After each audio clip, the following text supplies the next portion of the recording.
typically All right.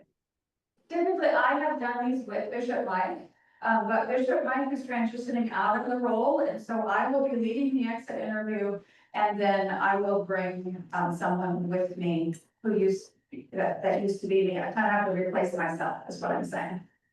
All right, so what happens during an exit interview? So the two of us will take Pastor Jennifer to lunch or dinner, whatever timing works out, and we will just ask her to reflect on what the call's been like while she's been here. What's been good, what's been hard, what's some background that would be important for us to know. And then from there, we will, the three of us, Pastor Jennifer and me, and then our dean or whoever is with me, three of us will come to council. And we will lead a devotional time, and then we will invite the council into a time of giving thanks. Now, why do we focus on giving thanks and not on why the pastor is leaving? So first of all, it's because in the time that I have with the outgoing pastor at lunch or dinner, I will hear those things.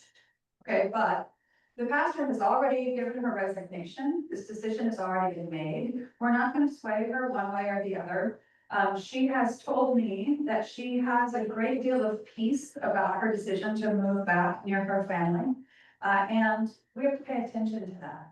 So we're going to move forward knowing that she's leaving and just thank her for the ministry that you've done together.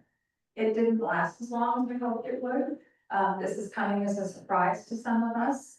But the way we do an exit interview is not to rehash what happened beforehand, but to thank the pastor, bless her on her way. We will then ask her to leave the meeting, and then I and the dean and whoever's with me will stay with council. And that's when we will talk about what happens next. And if I learn anything particularly important for the call process, in the private time that we have with the outgoing pastor at that lunch or dinner, I will share it with the council. Okay, and I will make sure Pastor Jennifer knows that, so that nobody is speaking out of turn or without permission. All right, when I come to an exit interview, I typically like to have the name of, more than the name and the resume of a potential interim pastor. I don't know that the timing will work out because I need a little bit of time here and we're only like a couple of weeks away from that exit interview. While I was with your council, we looked at the calendar and chose a date to Thursday evening. So if I don't have the name then, I will come back and meet with council, give them the resume.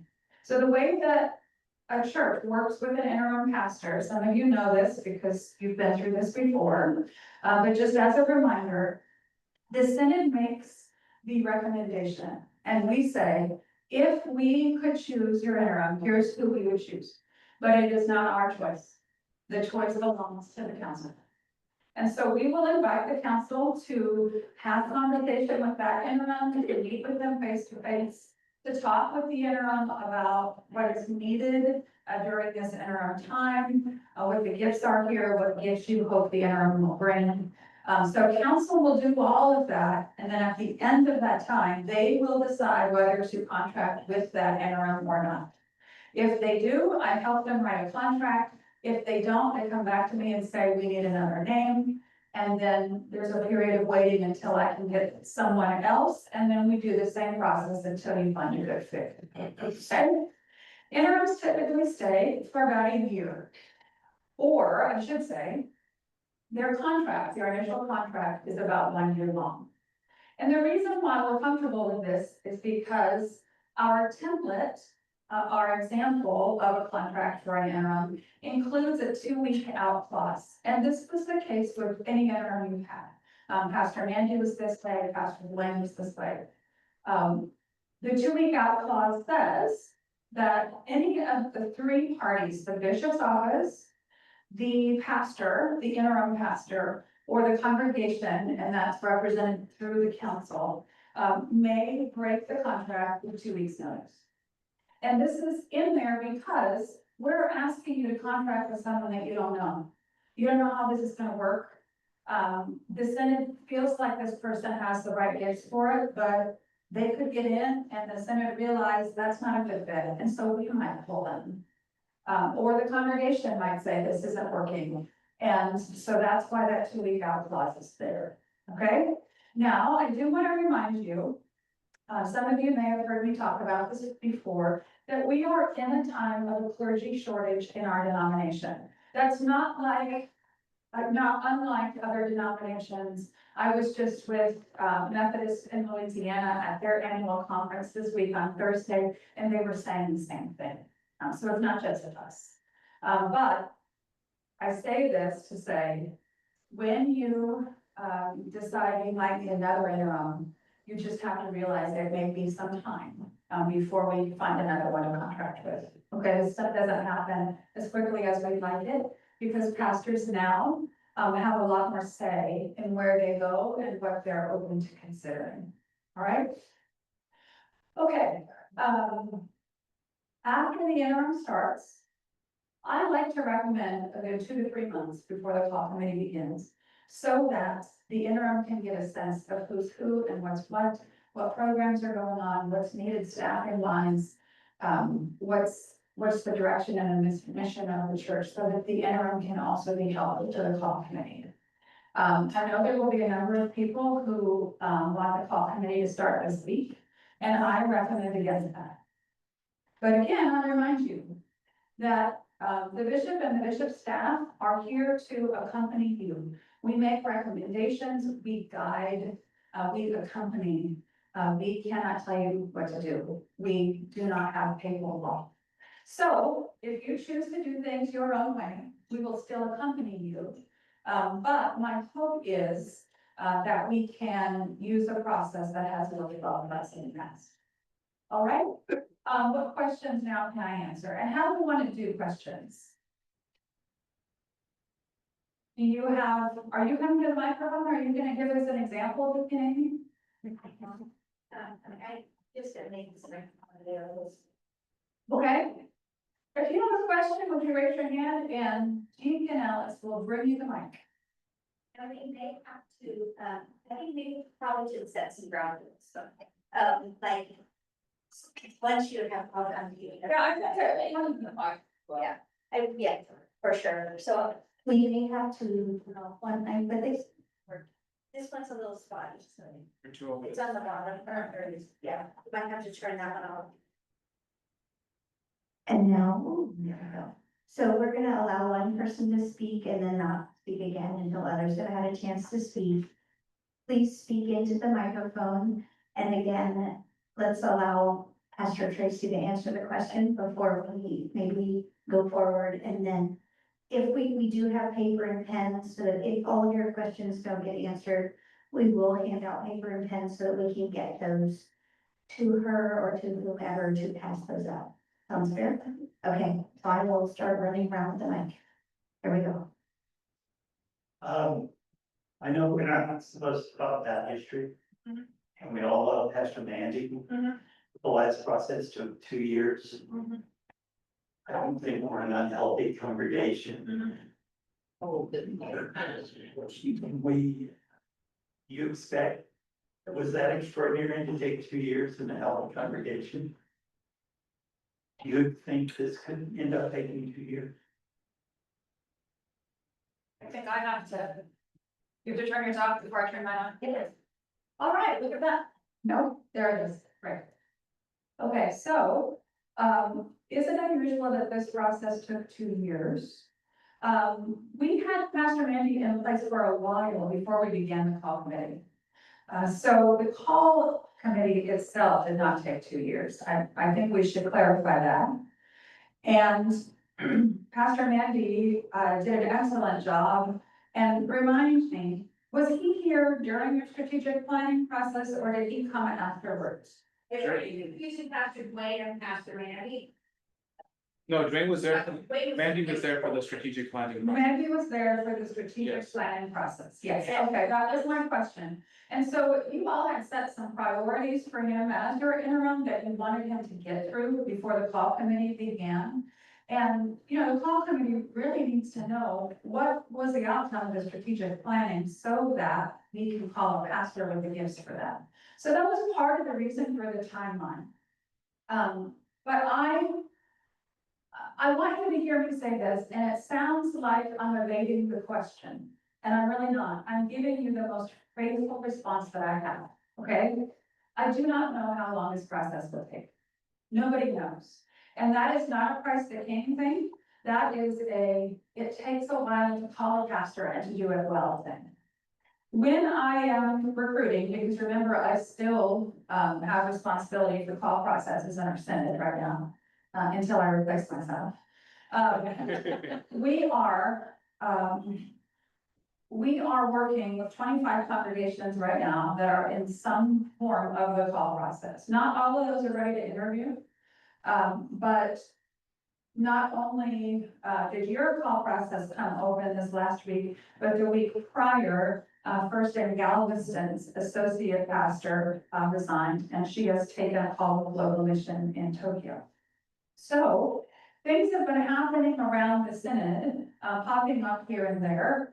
And I can tell you, as I have been recruiting pastors for the calls that we have open, a number of them have said to me, I'm in 5 call processes right now, so I can't choose to be in another one until something happens with some of these 5, okay? Pastors are in high demand. And there will be pastors that are looking for a senior pastor call. So yeah, we could probably get you a senior pastor really quickly. But for me, quickly is not the name of everything. For me, success looks like finding the right fit for your needs at this time. And I have had pastors come back to me and say, after they've been in multiple call processes, okay, I've been let go of 2 of those, or I let go of 2 of those. Now I am happy to see the paperwork you have for me. But it slows down the process because they have so many options to consider.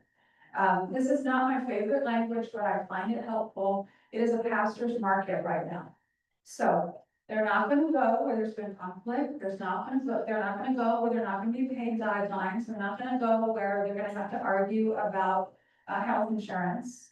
They're not gonna go where they have to try to make a case for getting some vacation time. Not saying you all would do this, but these are the things that I hear from pastors, okay? They have expectations that they're very clear about, and we're in a time and mobility across the church where they can hold those boundaries, and they do.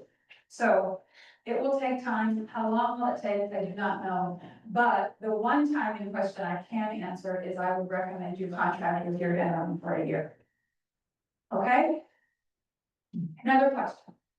I'm off. You're on. Thank you. I'd like to shift the conversation from the pastor focus to the congregation focus. And I don't know all the terminology, and I wasn't an intimate part of the call process, so I'm gonna not know some of these things. We did a huge strategic plan. We had a lot of meetings. And then there's a congregational personality type situation that goes on in a call process. I don't know what that's called either. Since we have just done this so recently, where do we sit as a foundation of being obliged to repeat these things? Or can we use this most recent information that we have as fresh as it can be in this process? That's a great question. I love that question. What do you need that? Look at the team, where's team? She turns on. All right, great question, yes. So for those of you who are new to the process, let me tell you that once your call committee is formed and I, or the person who replaces me, comes to train them, then they will get started on what's really the most important work in the beginning of the call process, and that is completing the ministry side profile. The way to think about that profile is basically, it is a way of presenting the call to a pastor who does not know you and who you do not know. So all of the work that you did prior, both for creating the ministry side profile, and for doing the strategic plan can be used as input for your new ministry cycle requirement. Yeah, so it's not been, usually we say, don't use the former call committee's, work because it's been so long since that was submitted. That's not the case here. The demographics are gonna be the same. A lot of the needs that they identified are gonna be the same.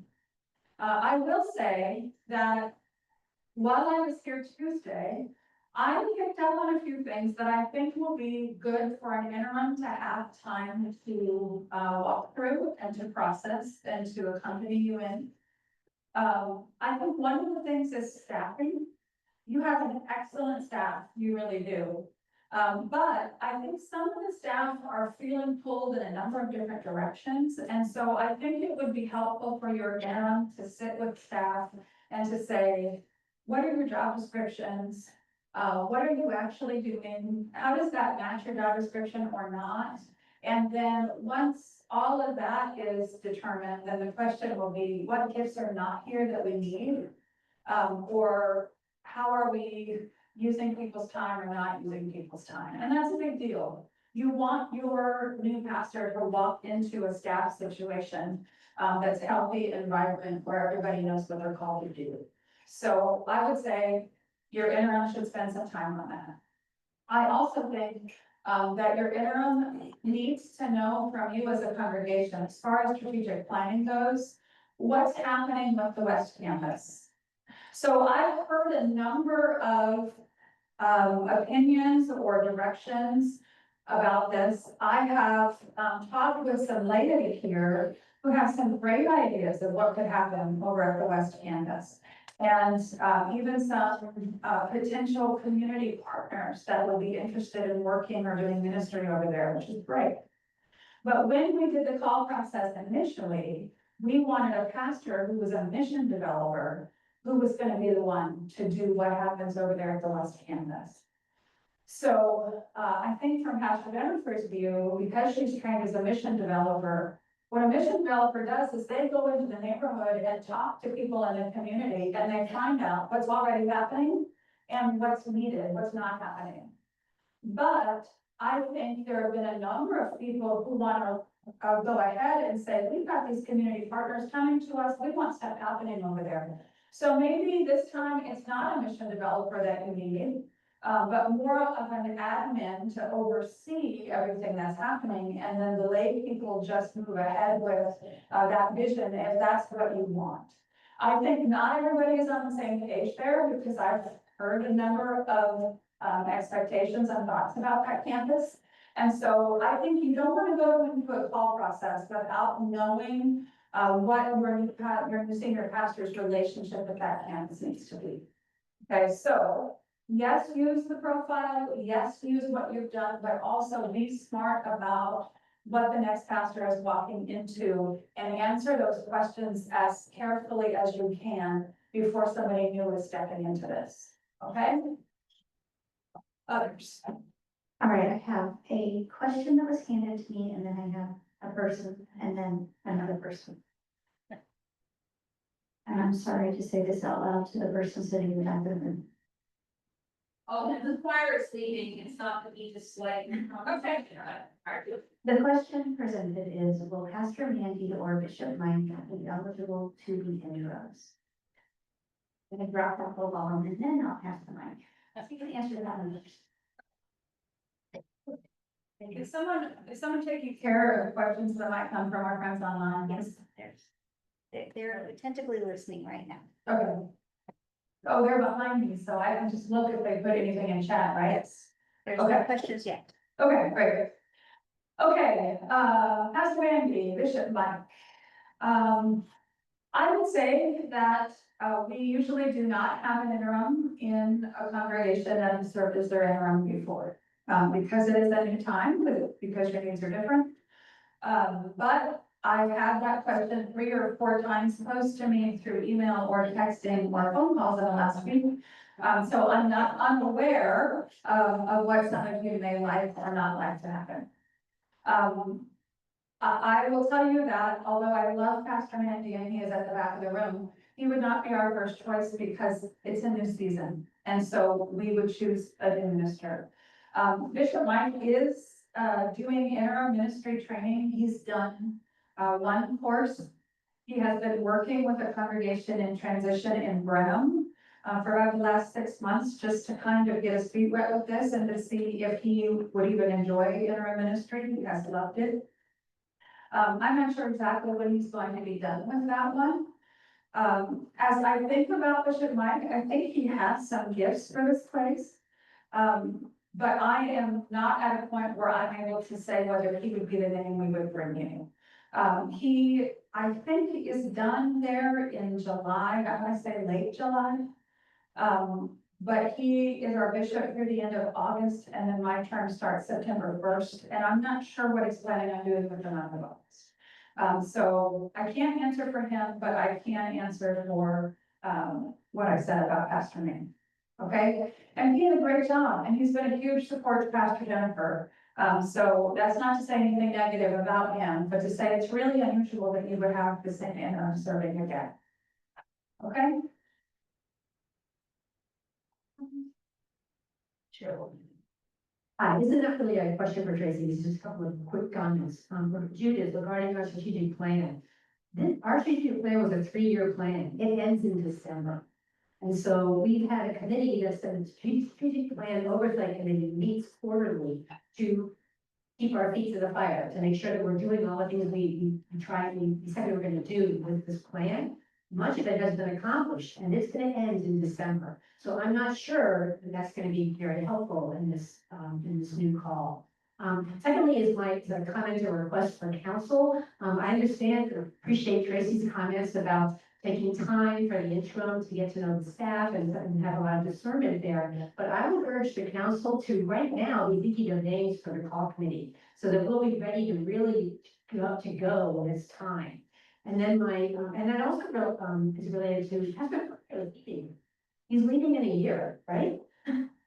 And so we don't have a call committee for his position yet. So there's a real need. So my final comment is for all of you. I was on council for 6 years and I was leadership for 3 of those years. One of the biggest problems is finding members of the congregation to step up who have the time and commitment to help us with these things. So please be thinking about how you can serve during this transition. Thanks. Hold on, before I take another question, I'll let you comment on that. Try to find what here. That is very helpful, thank you. Why am I not? You're not on. Testing, I'm back. Okay, thank you.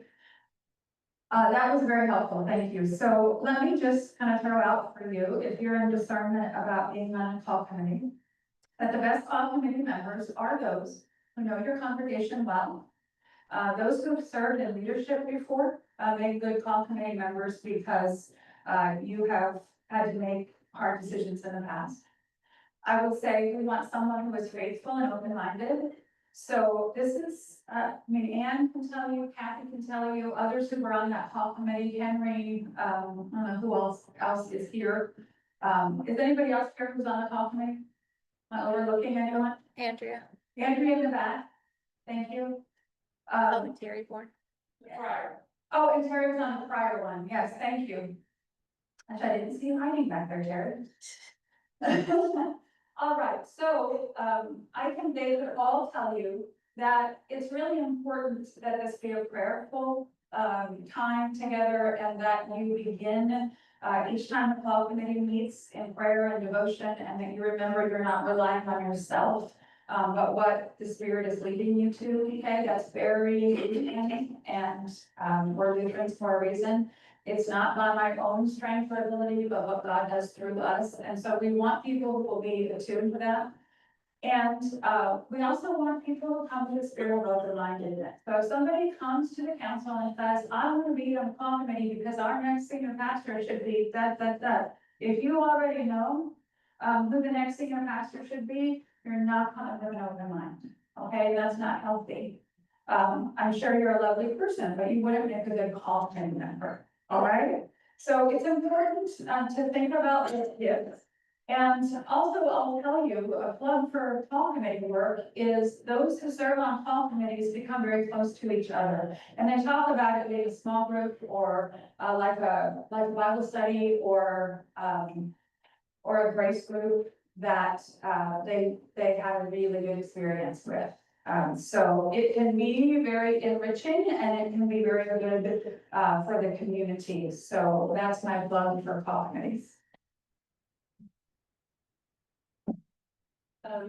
Would you talk about the process for finding an interim pastor and whether not naming names, but whether you've got a full possibilities at this point?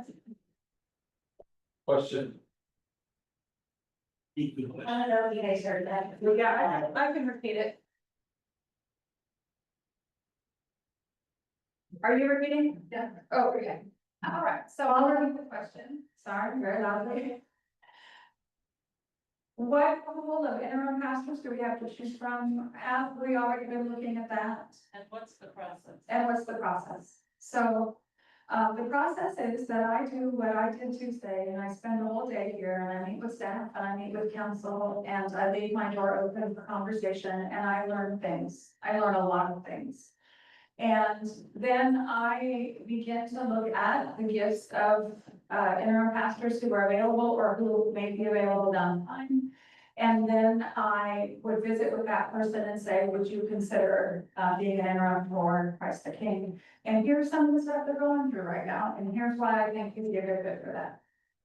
And they might say, well, sure, I would love to meet with them, or they might say, that's more work than I want to do right now. You know, I get all sorts of responses when I ask people to be interims. So I have not invited that person yet.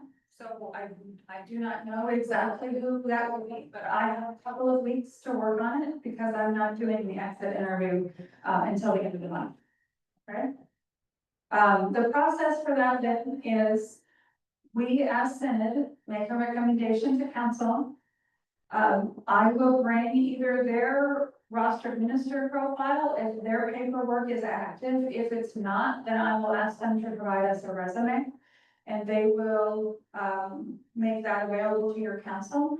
The council will do the interviewing with the interim pastor, and the council will decide whether to contract with that person. And the council will do that. Also, all of the compensation negotiation for that person. I'm there to help if it's needed, but typically pastors and councils can figure that out. Okay, does that answer the question? And are you looking just in the Synod or more broadly? I would look more broadly if you all were open to having someone live in the parsonage. That's not a question I've asked council, and I don't know what their response to that would be. But we can get at that. Thank you.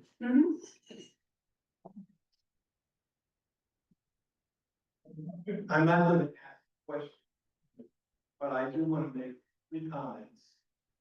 Comment number 1 is a plea to all of you, not to forget that we're doing a fund appeal because we want to finish this building.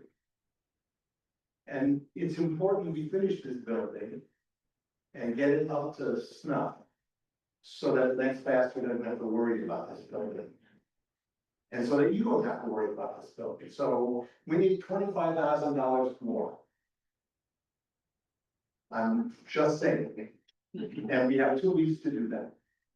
Yes. And we want to start this summer to finish by the fall. So that's 1. Number 2 is, you're going to hear in the prayers today, this is completely off the subject, but it's important for you to hear it in advance. You're going to hear in the prayers today, prayers for people that are connected to us who are either in Iran or in Israel. And I don't want you to gasp. So here are those names. Karen Leifster and Matthias and are in Jerusalem.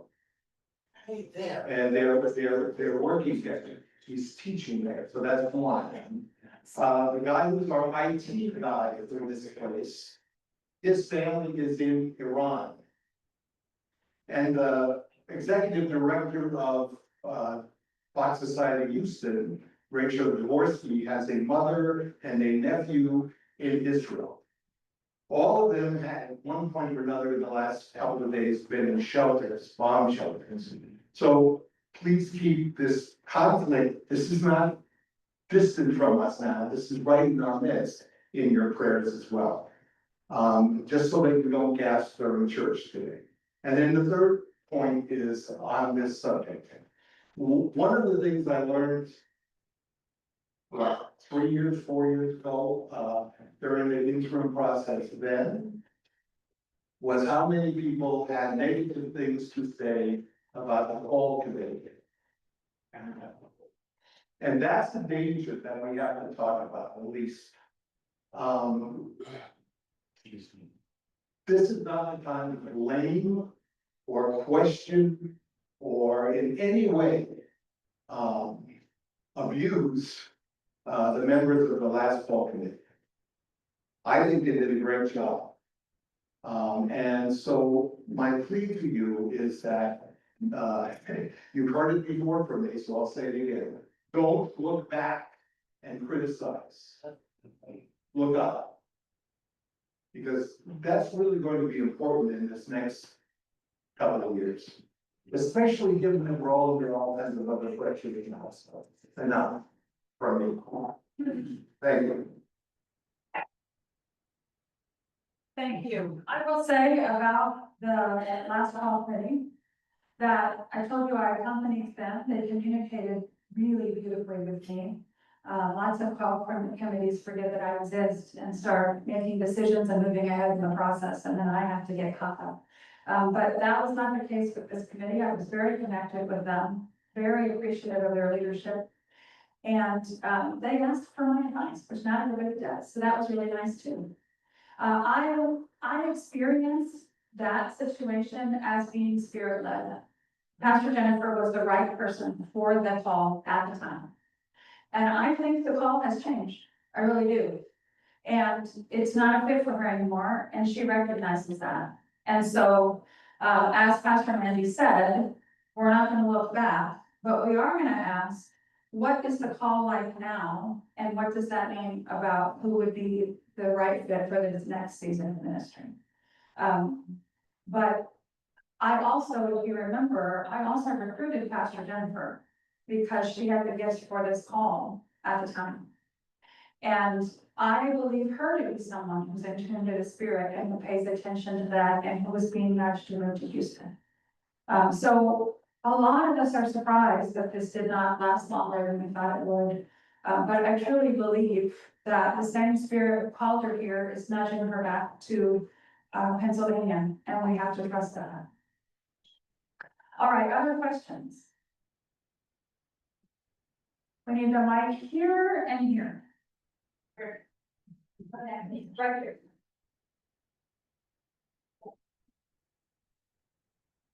This is more a comment than a question. I guess I find myself grieving a bit. And I also find myself worried about the change in leadership so quickly. I feel like we just got to know Pastor Jennifer. And I expect it took her probably more than a year to get to know us in a meaningful way. And having her leave so soon feels like it's counterproductive in some ways, because we haven't really moved forward as much as we might like. So that's kind of where I'm coming from right now. And grief is absolutely the right response. I just want to honor them and to say that you're probably not the only one that's in that place right now.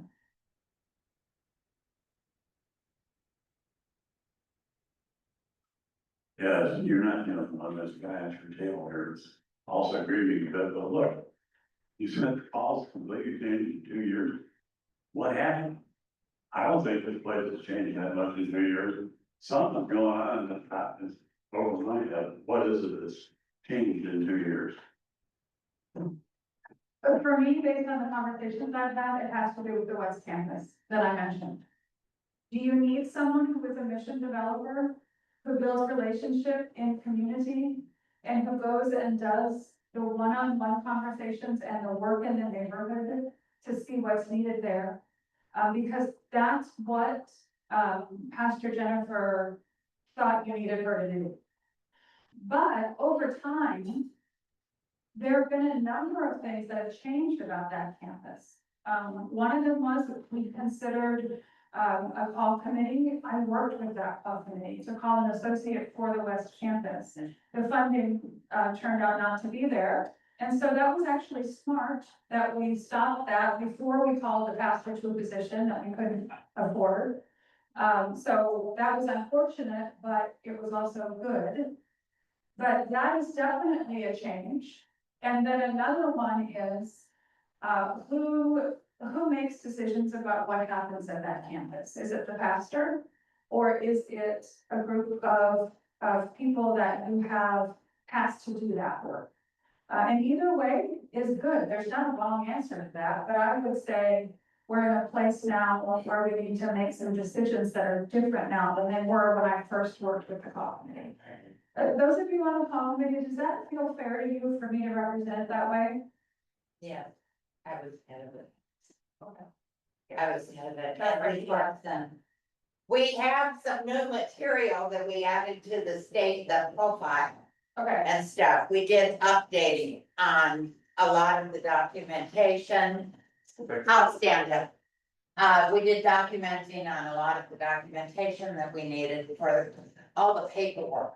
Yeah. And it stopped when we didn't get the funding and we just became dormant. So that's another piece of paperwork I didn't mention that the new call committee can have to rely on. It's even more recent information. So that's good. We've had a question up here for a while.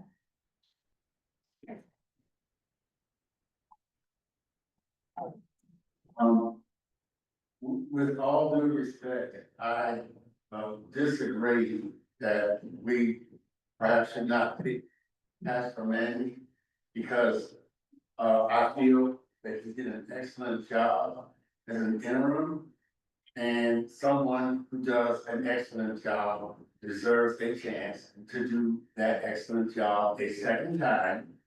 And then we don't have to go through all these searches and callings and all because it's right here with us. And perhaps God is telling us that I have given you the one to do the excellent job the second time. Remember what I said about what bishops and their staff do. We make recommendations. We lead and guide and accompany. So again, our standard is you don't get the same interim you've had in the past. But if Christ the King chooses to do something different, and that's what your counsel brings to me, we will work with that.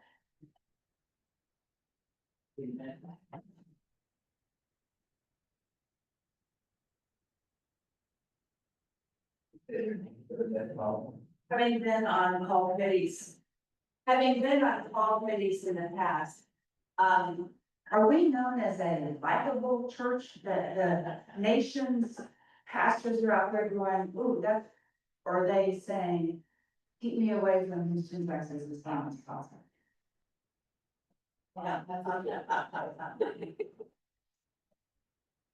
The answer to that question is yes.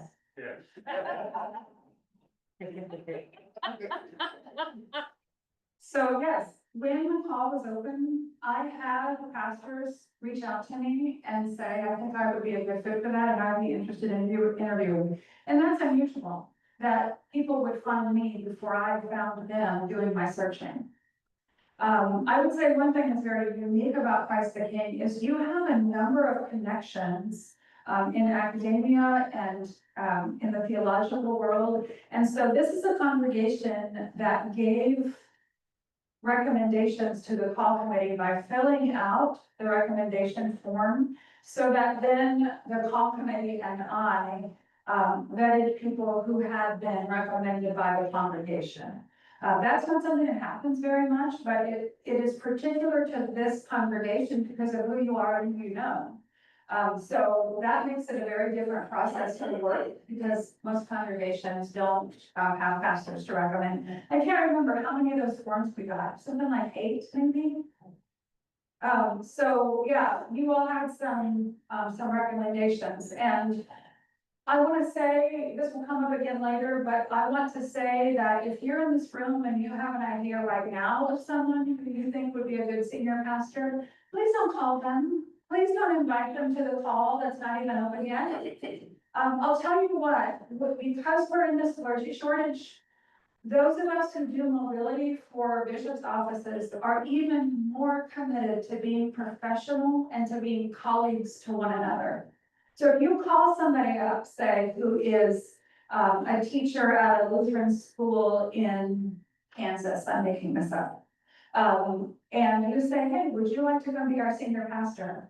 The word will get to their bishop's office, and the bishop's office will call our office and say, why are you trying to take our pastors? And then I say, I have no idea what you're talking about, but then I have to do the research and find out how we got to them.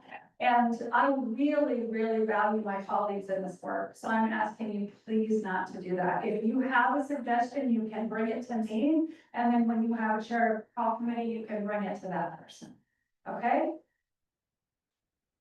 Did that answer your question? It did, thank you. Okay, so yes, some people will put their names forward. This congregation will ask us to vet folks, and names will come to us that way. But then there are some people who just aren't called to be senior pastors, and they say, yeah, I wouldn't be interested in that. So my answer to you was kind of, funny, but I also mean it seriously. Depends on who the pastor is. I might have been interested in this call one day, had I not been elected bishop. I think it's a great call. I really do. Other questions?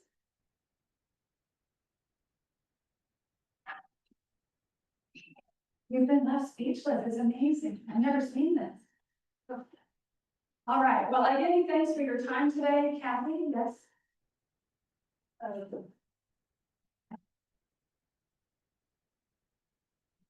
This is a comment and a question. I wanted to respond to your comment about the last search focusing on the mission developer, but in fact, we were looking for many aspects, right?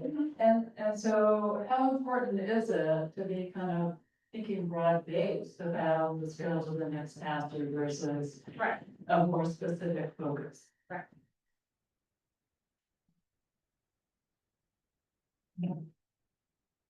Okay. All right, so I should clarify that. Thank you for saying that. So it wasn't just the mission developer we were looking for at the time that the senior pastor call was open and Pastor Jennifer was eventually called. We also wanted someone with admin gifts and who could be head of staff, and there were all sorts of other gifts we were looking for. In particular, we had a conversation about the way you worship and how important that is to this congregation. And that you needed somebody who understood that worship life is central here. We also, I remember having a conversation about whether or not the pastor should be able to chant the liturgy. So yeah, it was about all sorts of things besides just being a mission developer. But I think Pastor Jennifer is pretty unique in that she has all that experience and brought all those gifts. Usually someone who is more on the mission developer side is a lot more creative and thinking outside the box than someone who's an admin. So yeah, how specific should you be? It depends on the outcome of what council decides as you think about what are their priorities now and what does the call committee need to know about that? Yeah.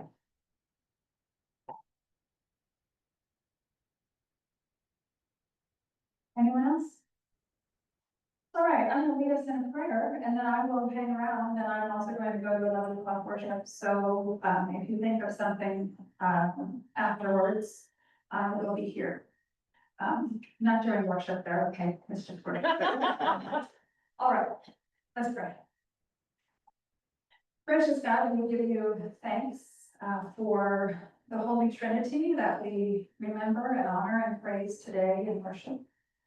We thank you for the gift of relationship, the 3 in 1, the great dance that they do together. We thank you for reminding us that the Trinity calls us also to be in relationship.